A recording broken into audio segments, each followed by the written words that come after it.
côtoyé il y a En quelques années en République du arrière, Congo, nous avons le taux réussi d'alphabétisation est de à leur mettre 80%. le pied à Ce l'étrier. pourcentage a Mais été je donné ne par suis le pas, ministre de l'Enseignement je ne préscolaire, partage primaire, pas tellement votre secondaire et de pessimisme. Nous avons l'alphabétisation côtoyé il y a lors quelques d'une années en interview arrière, médiatique nous où avons ce dernier réussi a épinglé plusieurs aspects leur mettre le liés pied à au l'étrier. fonctionnement du système Mais je ne éducatif suis pas, congolais dans je ne son partage. ensemble. Alors, il se situerait autour de 80% quand même à l'heure actuelle. Des années antérieures, ce taux était de 100%, vous vous souvenez de cela, mais c'était à une époque où, évidemment, le taux de croissance démographique n'était pas aussi élevé qu'actuellement, et puis on avait des niveaux de maillage d'établissements scolaires sur l'ensemble du territoire national qui étaient beaucoup plus adaptés à la population scolarisée. Et ce décrochage, donc, à l'heure actuelle, on essaie de le rattraper au travers de la construction davantage d'infrastructures pour pouvoir prendre en charge toute cette population scolarisée. C'est un réel constat fait par la quasi-totalité des Congolais. Le sureffectif des élèves dans les salles de classe constitue un véritable problème de débat public. Une préoccupation que Jean-Luc Moutou tente de répondre tout en restant déterminé à l'idée d'en remédier. À l'heure actuelle, les ratios sont raisonnables. On tourne autour de 45, 50 élèves par salle de classe, consécutifs justement à cet effort que nous avons consenti depuis quelques années en matière de construction d'infrastructures. Alors, il faut que je vous le dise, nous avons un grand problème, notamment dans les deux grandes villes, qui sont Brazzaville et Pointe-Noire, qui concentrent plus de 65% de la population congolaise.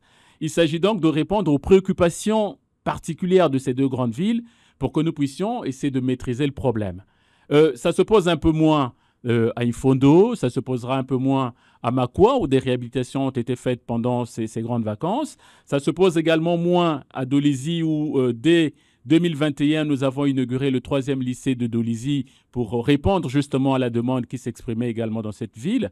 Et nécessité donc il y a aujourd'hui pour nous, en tout cas c'est dans notre programme, de construire chaque année un nouveau lycée à Brazzaville, un nouveau lycée à Pointe-Noire pour pouvoir circonscrire cette difficulté que l'on voit encore, que vous évoquez, mais en réalité qui est en train d'être résolue de façon progressive. Jugés souvent obsolètes, les programmes scolaires congolais donnent matière à réflexion. Ils sont pour la plupart qualifiés d'inadaptés à la réalité actuelle, laquelle exige l'apprentissage par compétence. Sur ce point, le ministre de tutelle laisse entendre que beaucoup d'efforts sont en train d'être consentis. Mais je peux vous dire que ce que j'ai étudié à l'école ici, c'est pas ce que nos enfants étudient à l'heure actuelle. Je vois dans les cahiers de nos enfants, quelquefois lorsque je les ouvre, des notions d'environnement, des questions de la protection des forêts, des choses comme ça. Ça veut dire que ces programmes ont déjà suffisamment évolué.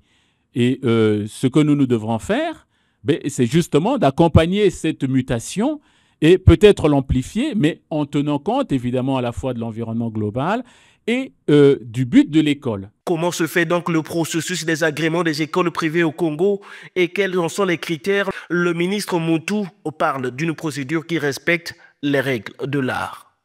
Avant qu'une école privée n'ouvre ses portes, elle vient à la direction qu'on appelle la DACPG, la direction des écoles privées d'enseignement général, présente un dossier, remplit un certain nombre de critères, obtient une autorisation d'ouverture. Et c'est à partir de ce moment-là seulement que l'école peut ouvrir en envoyant des inspecteurs vont sur le terrain pour s'assurer des conditions qui vont garantir justement la bonne prise en charge des enfants dans ces écoles-là. Et c'est à partir de ce moment-là. Donc, nous donnons les autorisations d'ouverture et plus tard, nous donnons les agréments pour leur permettre d'avoir cette sécurité de pouvoir donc faire fonctionner leurs différents établissements scolaires. Il faudrait donc à l'État en général et à ce sous-secteur de l'enseignement en particulier de véritables réformes pour redonner vie à un système éducatif en proie à de nombreuses critiques depuis quelques années en raison des imperfections relatives au management ainsi qu'à la faisabilité sur le terrain.